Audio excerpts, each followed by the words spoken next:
Buenas tardes, hermanos. Hoy tengo el privilegio de compartir con ustedes este estudio bíblico que he titulado ¿En la carne o en el espíritu?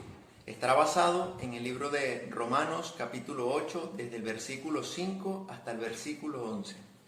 En este capítulo 8 del libro de Romanos, en el versículo 1, encontramos una de las declaraciones más maravillosas de toda la Biblia, y es que no hay condenación para los que estamos en Cristo Jesús, porque ya no andamos conforme a la carne, sino en el Espíritu. Acá nos habla de que todos los cristianos hemos sido justificados ante el tribunal de Cristo, no por nuestras obras, no por algo bueno que hayamos hecho, sino únicamente por la justicia de Cristo, por la obra de Cristo. Y acá es donde ocurre uno de los intercambios más maravillosos que existen, y es que nosotros entregamos a Cristo nuestro pecado y Él nos entrega su justicia. Es decir, que no solamente el Señor llevó nuestros pecados en la cruz del Calvario, sino que al mismo tiempo la vida perfecta que Él vivió acá en la tierra, esa vida justa, esa justicia, Él nos las entrega a nosotros para que podamos recibir la salvación y la vida eterna. Hoy, desde los versículos 5 al 11, estaremos tomando en cuenta la importancia de vivir en el Espíritu. Y hay algunos aspectos que quiero resaltar en estos versículos que nos hablan sobre la importancia de nosotros obedecer la voz del Espíritu Santo. Quiero, para iniciar, que vayamos al versículo 5 y leamos. Dice de la siguiente manera: porque los que son de la carne piensan en las cosas de la carne, pero los que son del Espíritu en las cosas del Espíritu. Esto nos lleva a hacernos la primera pregunta en este estudio, y es: ¿en qué pensamos nosotros? ¿A qué dedicamos nosotros la mayor parte del día a pensar? Hay estudios científicos que afirman de que un aproximado de 60.000 pensamientos son los que pasan a diario por nuestra cabeza. Y deberíamos preguntarnos si de todos esos pensamientos la mayoría están enfocados hacia el espíritu o hacia la carne. Algunas personas dicen que la mayoría de los pensamientos que pasan por la cabeza de las personas son pensamientos malos, inclinados hacia el mal. Pero cuando nosotros recibimos a Jesús, dice la palabra que tenemos la mente de Cristo. Y cuando nuestra mentalidad cambia, nuestros pensamientos, por ende, deben cambiar. Y necesitamos tener nuestros pensamientos enfocados en las cosas buenas, en todo aquello que merece ser pensado. Hay un versículo en Filipenses, capítulo 4, versículo 8, que dice de la siguiente manera: por lo demás, hermanos, todo lo que es verdadero, todo lo honesto, todo lo justo, todo lo puro, todo lo amable, todo lo que es de buen nombre, si hay virtud alguna, si algo digno de alabanza, en esto pensad. Acá vemos como el apóstol Pablo le escribe a los filipenses con palabras distintas, pero el enfoque que él quiere que ellos tengan, o lo que les está diciendo en otras palabras, es similar a lo que le dice acá a la carta de los romanos, cuando les dice: dediquen sus pensamientos a las cosas del Espíritu. A ellos les está diciendo: si hay algo justo, si hay algo bueno, si hay algo digno, en esto piensen. Es decir, ocupen su mente en las cosas que provienen de arriba, que provienen del cielo y que son de Dios. Acá también podemos ver que el apóstol Pablo, a las diferentes iglesias que le escribía, con diferentes palabras y de diferentes formas, pero les hablaba acerca de esta necesidad de ocupar su mente en las cosas espirituales, porque las cosas carnales para nada son provechosas. Pero no solamente les dice que ocupen sus pensamientos en las cosas del Espíritu, sino que en el versículo 6 continúa hablándoles de la importancia de estar en el Espíritu, y les dice lo siguiente: porque el ocuparse de la carne es muerte, pero el ocuparse del Espíritu es vida. En otras palabras, les está diciendo: ustedes tienen que pensar en las cosas del Espíritu, pero al mismo tiempo ocuparse en las cosas del Espíritu. Ocuparse, estuve investigando algunas definiciones, y ocuparse es dedicarse a una cosa en específico, dedicarse a una tarea en específico, sin despistarse o poner los ojos en otra cosa. Cuando nos llama a ocuparnos en las cosas del Espíritu es a enfocarnos directamente en las cosas que vienen de arriba. Otras palabras que encontré como sinónimo para ocuparse es tomar posesión, apropiarse o hacerse cargo. Podríamos sustituir la palabra ocuparse allí y decir que nosotros debemos apropiarnos de las cosas del Espíritu, hacernos cargos de las cosas del Espíritu y tomar posesión de las cosas del Espíritu. Muy claro nos dice allí la palabra que la carne nos trae como consecuencia la muerte.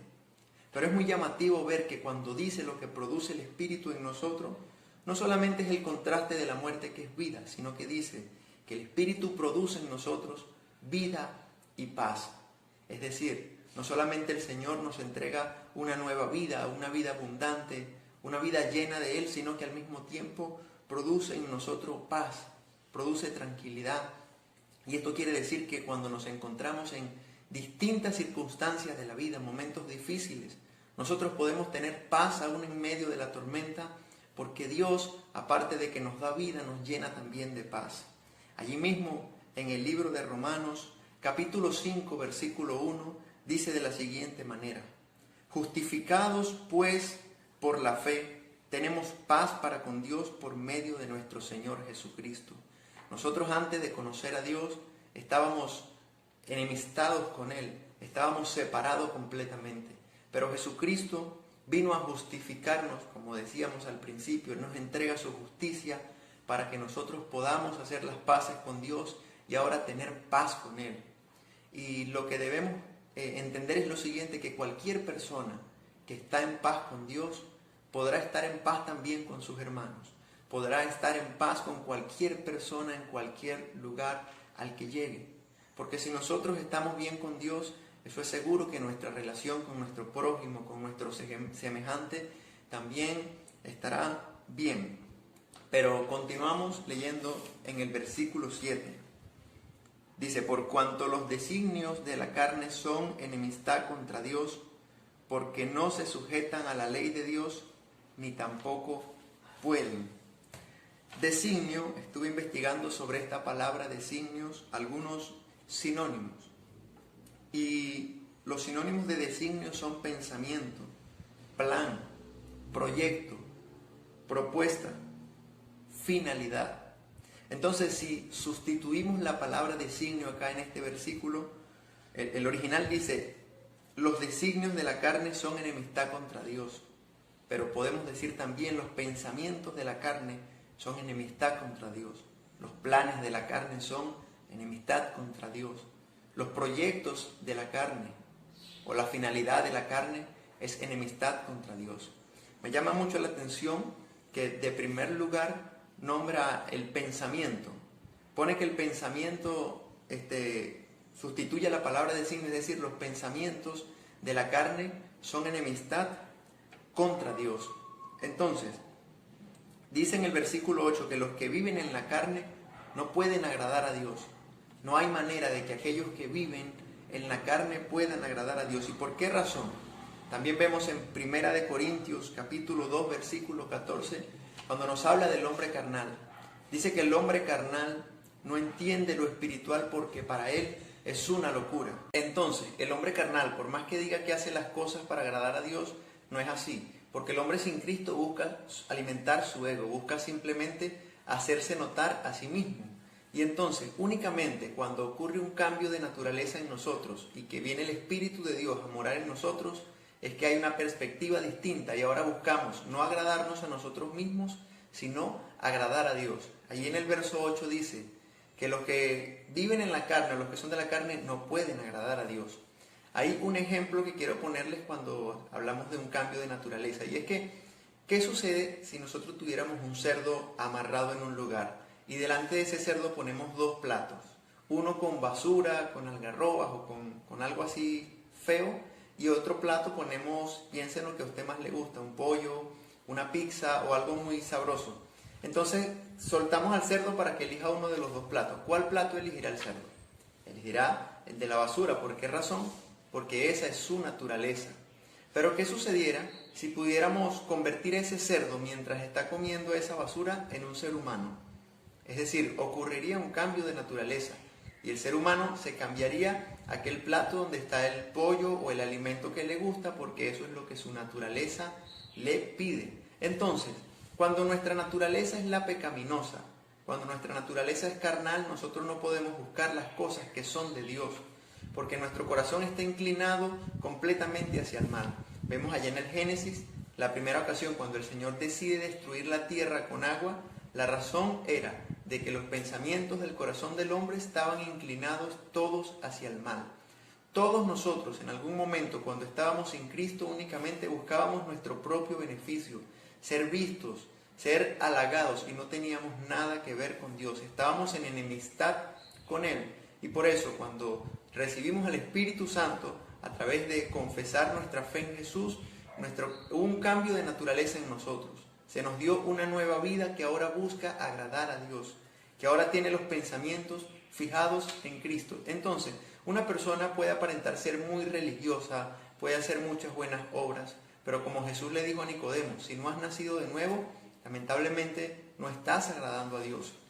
Vemos que hay un contraste entre la carne y el espíritu. Gálatas también nos habla de esto, y en Gálatas se nos dice que las cosas de la carne y del espíritu tienen que oponerse entre sí, para que nosotros no hagamos lo que nosotros queremos. Y vemos una lista que habla acerca de los pecados y las consecuencias que trae vivir en la carne, pero también nos habla del fruto del espíritu, de los beneficios, de las bendiciones que nosotros recibimos cuando recibimos a Cristo y decidimos vivir en el espíritu. ¿Qué sucede? La persona que vive en la carne busca su propia gloria, pero el que vive en el espíritu ahora tiene un cambio de mentalidad y por estar en él, la mente de Cristo busca glorificar a Dios, busca que Dios sea glorificado y ya no busca su beneficio propio. Ahora, en los versículos del 9 al 11 vamos a ver algo sumamente interesante, y es ver cómo la Trinidad, cómo el Dios Trino viene a morar en la vida del creyente. Hay algo muy interesante en este misterio de la Trinidad, y es que aunque nuestra mente humana está limitada para entenderlo, podemos comprender que la matemática de Dios es que 1 más 1 más 1 es 1. Y aunque nuestra matemática dice que 1 más 1 más 1 son 3, la de Dios dice que Él es el único Dios verdadero. Y entonces podemos ver cómo viene a morar dentro de nosotros en la manifestación siendo las tres personas de la Trinidad. Leamos desde el versículo 9 hasta el versículo 11. Dice de la siguiente manera: mas vosotros no vivís según la carne, sino según el Espíritu, si es que el Espíritu de Dios mora en vosotros. Y si alguno no tiene el Espíritu de Cristo, no es de él. Pero si Cristo está en vosotros, el cuerpo en verdad está muerto, a causa del pecado, mas el Espíritu vive a causa de la justicia. Y si el Espíritu de aquel que levantó de los muertos a Jesús mora en vosotros, el que levantó de los muertos a Cristo Jesús, vivificará también vuestros cuerpos mortales por su Espíritu que mora en vosotros. Acá podemos notar cómo Pablo menciona a las tres personas de la Trinidad en estos tres versículos. En el versículo 9 vemos que hace referencia al Espíritu de Cristo. En el versículo 10 vemos que dice de que el Espíritu de Cristo, que Cristo mora en nosotros. Y en el versículo 11, refiriéndose al Espíritu de Dios, dice que aquel mismo que vivificó a Cristo, aquel mismo que hizo que Cristo, el Espíritu que trajo a Cristo de la muerte, también vivificará nuestros cuerpos mortales. Entonces, acá entendemos que el único Dios verdadero vive dentro de nosotros. Juan 14:23 confirma esta verdad y dice de la siguiente manera: el que me ama, mi palabra guardará, y mi Padre le amará, y vendremos a él y haremos morada en él. Cuando dice vendremos y haremos morada en él, ¿a qué se está refiriendo? ¿A quiénes? Al único Dios verdadero, siendo Padre, siendo Hijo y siendo el Espíritu Santo. El Dios que mora en nosotros es aquel mismo Dios que encontramos en Daniel capítulo 3, cuando Sadrach, Mesach y Abednego fueron lanzados a un horno con fuego. Dice la Biblia que cuando el rey Nabucodonosor se acercó y vio que dentro del horno no habían 3 personas, sino que habían 4, dice que él se espantó. ¿Y por qué razón se espantó él? porque sabía que solamente 3 habían entrado en el horno. ¿Y por qué se reflejaban 4 allí en ese lugar?